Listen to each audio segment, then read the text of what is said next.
We're going to talk about C-spine x-rays this morning. This is chapter starting on page 195. And we're going to talk about sort of, is this the end of plain C-spine x-rays? Are we finished taking plain C-spine x-rays? Have we evolved past that? And I would argue probably yes, but I still think there's a role for plain films, and we'll talk about that in a second. What we're going to go over is how good are they, okay, at picking up injuries that we really care about. Is a 3-view good enough? Is a 6-view better? Is a 5-view fine? We're going to talk about CT versus plain films. Is CT better and how much better is it? If so, what are the specifics of CT scan? How much does it cost? How much time does it take? What does it really give you as far as benefit? We'll talk about what to do with obtunded patients. We'll talk about when to consider an MR and whether flex X views are useful. So that's sort of what we're going to cover in the next 20 to 25 minutes or so. The beginning of all of this, though, is we all know that a whole lot of people are brought to the emergency department on a backboard. And the vast majority of those people need absolutely nothing from you than a little TLC and to be taken off of that awful thing that they're strapped to. Have you ever been, any of you ever been on a backboard in C-spine precautions? Every ER doc in the world should have to be on a backboard for about an hour.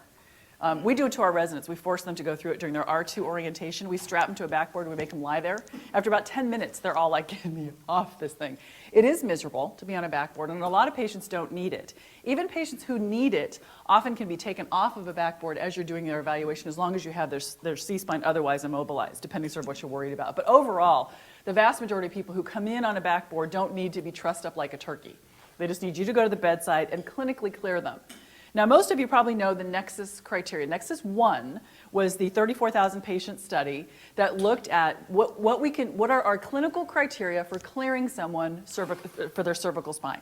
When don't we need to film them? And the Nexus criteria is sort of what's been adopted here in the United States, and that includes people have to have a normal mental status. They have to have no evidence of intoxication. You don't have to test for it. It's a clinical evidence of intoxication. A normal neuroexam, no midline tenderness to palpation when you palpate their cervical spine, and no distracting injuries. Okay, those 5 criteria, if they have none of those, if all of those fit, they fit in that category, you can clinically clear their cervical spine with a really vanishingly tiny risk of missing an injury, a significant injury. It's so small that you can clinically clear them. The conundrum that comes up with those 5 criteria, by the way, are this idea of distracting injury. What is a distracting injury? The reality is, when they've looked at us, when they've actually gone out of the Nexus study and gone to just practicing ER docs and basically said, okay, all 100 of you in this room, would you consider this injury a distracting injury? This one, and this one. And we all agree. That, not so much. That one, that one's bad. So we tend to, even though there's no defined criteria for distracting injury, most of us know what is a bad enough injury that might distract someone from a potential cervical spine injury. So that actually, even though it's a vague criteria and they didn't define it in Nexus, we all tend to agree on what constitutes a distracting injury, which is kind of nice. Now, the Nexus is what we've sort of adopted here in the States. Are any of you from Canada? Anybody here from Canada? We usually have someone in the courses from Canada. The Canadians basically, they seem to have had, we seem to be having these parallel sort of criteria for C-spine, minor head injury, all kinds of things. They came up with the Canadian rules. I'm going to come back to the Canadian rules at the end of this little session because I think they're a little more complicated than ours, a little harder to use, but there are parts of the Canadian rules I like, and I'm going to come back to that, a tool you can use later as far as the Canadian rules. So our first issue is to clinically clear somebody. If you cannot, if you need to image them, what is the likelihood of somebody who comes in trussed up like a turkey having a true cervical spine injury? So this is an awake, alert person who's had an injury who comes in trussed up. That's what Abstract 1 looks at. This is the Nexus paper. This basically looks at that 34,000 patients that got brought in. And what they found is 2.4% of these awake, non-intoxicated patients had a cervical spine injury. Okay, so this is the data that came out of that study is it's 2.4% of people had a cervical spine injury. Now, they did 3-view C-spine x-rays in these folks. Not all of them got CT'd. The CT scanning was done at the discretion of the treating physician. It wasn't like everybody who got a plain C-spine also got a CT scan. What they found, though, is that that C-spine fracture amount, by the way, came from all the tests that were done ultimately for any individual patient. Of the 2.4% of the injuries, 1.4% of the patients that had an injury were found by a plain film. It missed 1%. Plain films in the non-obtunded, non-intoxicated, brought in on a backboard patient, plain films missed 1%.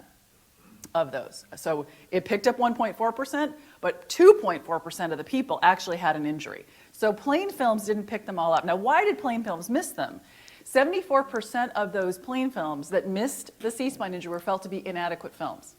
Now, you all know that is a very common problem. You know, the odontoid view isn't, look, you can't see because the occiput's in the way. Their dentures are in the way. You don't get down to T1. You know, this is very, very common. People have degenerative joint disease. You can't really tell if they have a fracture. These are tough. So plain films have problems, no question. And abstract number 2 looks at 424 of those patients in the Nexus study who had cervical spine injuries. They pulled out a subset of them, 424 that had cervical spine injuries, and they found that plain films can actually miss up to a third. So if somebody really has an injury, plain films can miss up to a third. So plain films, at least the 3-view series, isn't fabulous. How about 6 views? Okay, that's what the next abstract looks like. Well, shoot, let's just get more pictures. Let's get a few obliques. Let's get a couple of pictures. Let's see if that's better. That's what abstract number 3 did. This is 309 patients with cervical spine injuries. Plain films picked up those cervical spine injuries in only 44%. CT scan picked up 97%.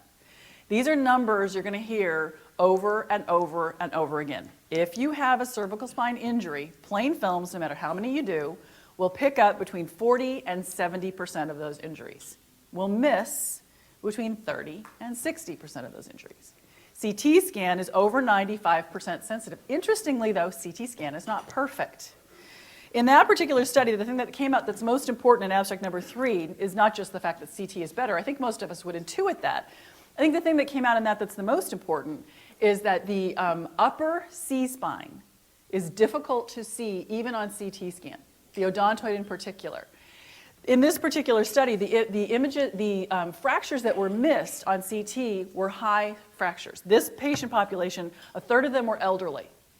The most common cervical spine fracture in an older person is a C2 odontoid type 2 fracture. Okay, the neck of the odontoid is cracked. Think about why that is. Everybody in this room, you have the most motion in your neck right now, if you move it, at C4, C5, maybe C5, C6. You have a lot, that's where most of your motion occurs, so that's where we would have fractures if we had an injury. By the time you're 65 or 70 or 75, your motion in your neck is up here. Okay, you don't have, everything else is, you've seen those C-spine x-rays. It's like, oh my word. This is where you move, is way up at the top, so that's where you break, is up high. So the lateral C-spine film actually can sometimes pick up that 1 or 2 injuries that slip through the cracks on the CT scan. So that's a place you can miss. So the warning to me on that one to take home as far as my practice is concerned is an older person who I'm worried about a cervical spine injury, I may get a lateral plain film in addition to that CT scan if I'm really worried, because the lateral plain film may pick up those couple of cases of the high C-spine injury. So that's the deal on that one. Let's see. I'm going to skip through some of this stuff because the bottom line is CT scan is better. The paper, overall, there's a meta-analysis paper number 6, that has a huge chunk of data. 3,800 patients where they pooled all kinds of patients with potential cervical spine injuries. Plain film sensitivity in this paper was 50%, 52. Okay, CT scan sensitivity, 98. I think the reality is if you want to find the injury, the imaging study is CT. Period. Now, we'll come back to whether you need to CT everybody if they don't pass Nexus criteria. I'll come back to that in a second because I'm not sure you actually do. Abstract number 8 is a decision analysis, though, that says, okay, hang on a second. By the way, a decision analysis paper is a bunch of people get in a room and they decide certain pieces of data. What they want to say is it better to plain film everybody and then scan the positive plain films? Is it better to just go straight to CT scanning everybody? And let's put some things in the pot to figure out which of these approaches is better.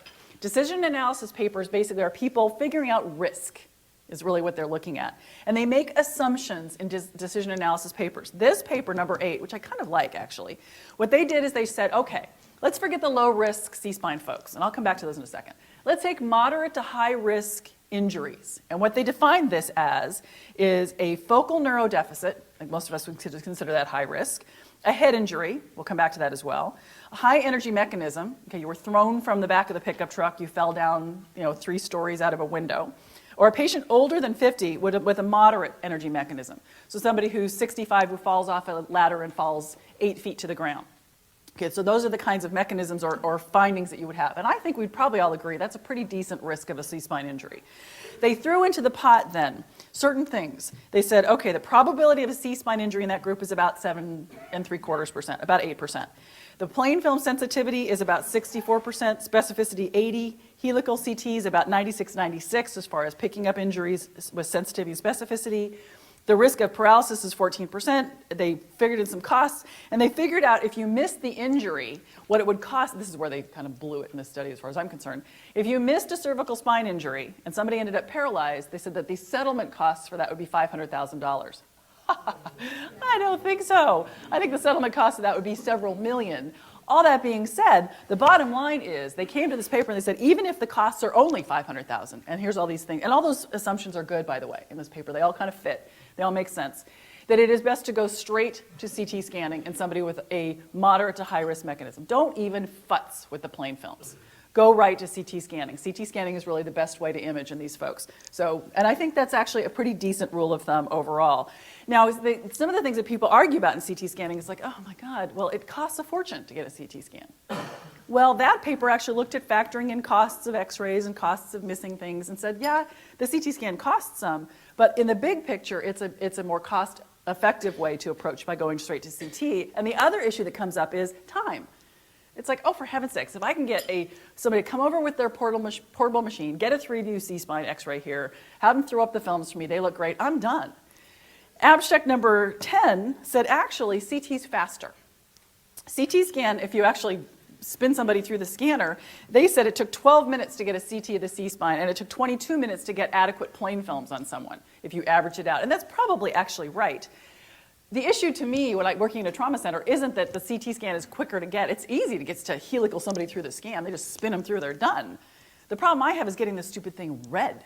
It's like, hello, Mr. Radiologist person, where are you in your little dark room somewhere? Would you please read my film? That's what takes the biggest amount of time. So if you can actually make your system efficient, where they actually read them quickly and get them out, it is a better study. It is a little bit more expensive in the big picture, as far, but you don't want to miss an injury. And it actually, if you can get it read in a timely fashion, is a much better way to go. If you are scanning somebody anyway, I'm scanning their belly because I'm worried that they have a liver injury, scan their neck. If you're scanning their head because they're a little loopy or they're obtunded, scan their neck. Okay, just spin them right on down. If you're going to spin their head, spin right down through their neck as well. It's a better study. They're there already. It's definitely quicker. And if they've had a head injury, your risk goes from about 2% that they found in the Nexus study to as high as 30% of having a cervical spine injury. You are in a whole different ballgame, which is actually what they basically look at in abstracts 13, etc. They look at the risk of somebody having a true cervical spine injury if they have a brain injury, or if they're obtunded, or if they're intoxicated.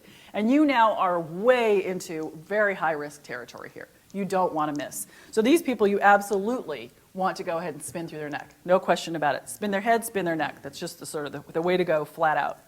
And the range, by the way, in these studies, abstracts 13 through 17, were anywhere from a low of 1 in 20, 5%, so double the Nexus risk, to one of the studies actually had 1 in 3 patients had a cervical spine injury. So that is a big deal, very big deal. Now, how about MRing somebody? Should you MR somebody? The indications for MR are twofold in the emergency department. One is the person with a neurologic deficit with a negative CT scan. Okay, you go ahead and you've got to get an MR on that person. You've got to see if there's something that's fixable, like a hematoma, that they can actually take care of.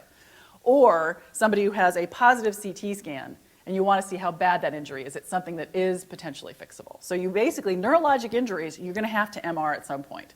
They're either going to have scawara, and the wara part is without radiographic abnormality. You have to do the radiographs to get to scawara. But the bottom line is anybody with a neurologic deficit will eventually need to have an MR pretty much urgently for those of us that see them in the ED. So we can find out if there's something neurosurgically reparable in there. Otherwise, you have a quadriplegic patient or a neurologic dysfunctional patient. It's a very significant problem long term. The bigger issue that comes up and that's, I think, pretty straightforward. What comes up upstairs is what do they do with that person who had a GCS of 3, who stays with a GCS of 3, who actually maybe have also had a liver lac, whatever, and they're 3 days into their hospital course, and they're either still obtunded or they're on event still, and they can't assess them neurologically. There are a whole bunch of papers in here that look at what to do with those folks.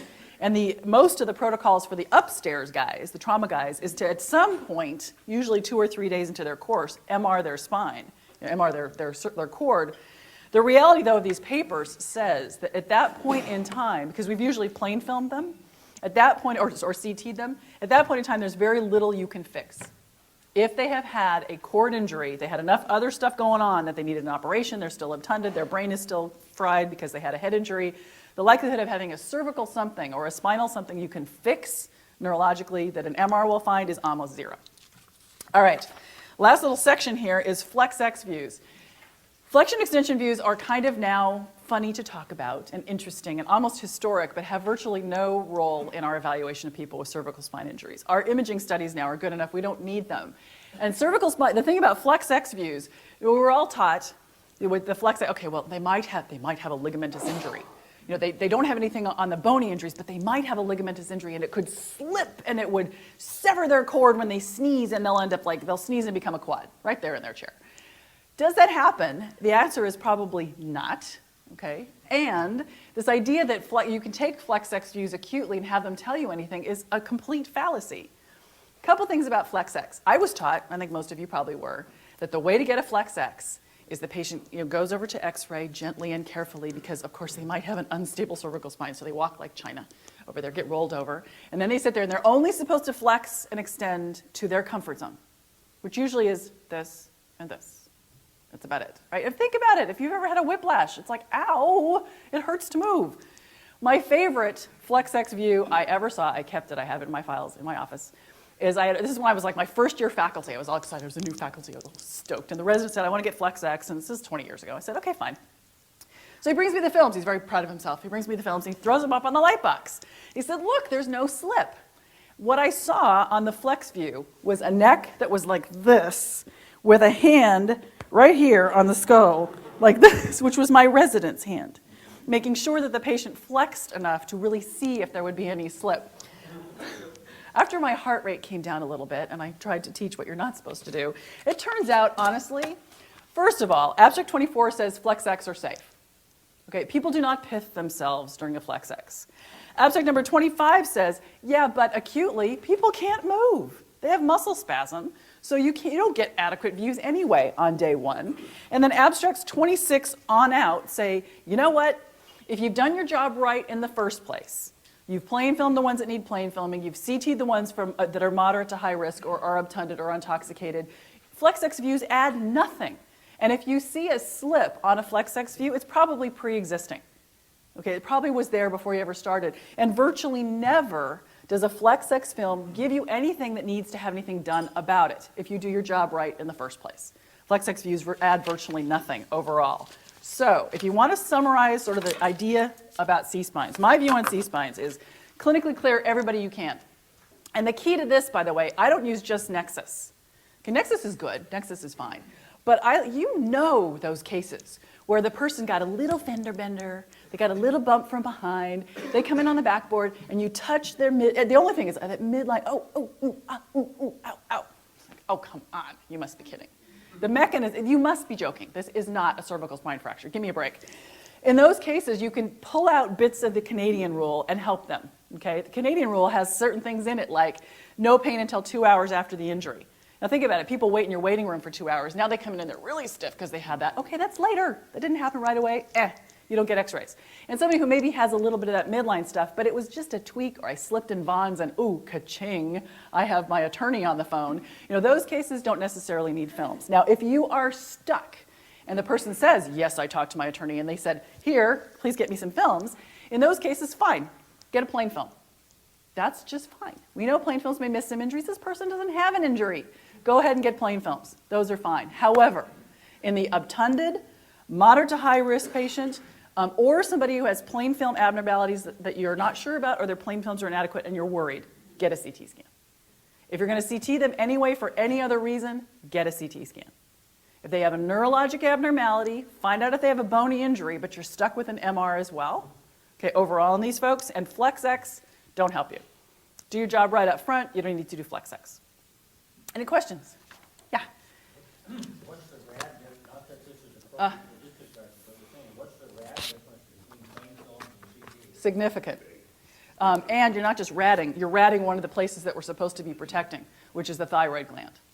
And it is a big difference. I mean, we're talking 100-fold difference, plain films to CT scanning. That being said, if you are careful, again, this is why you don't want to film anybody if you don't have to.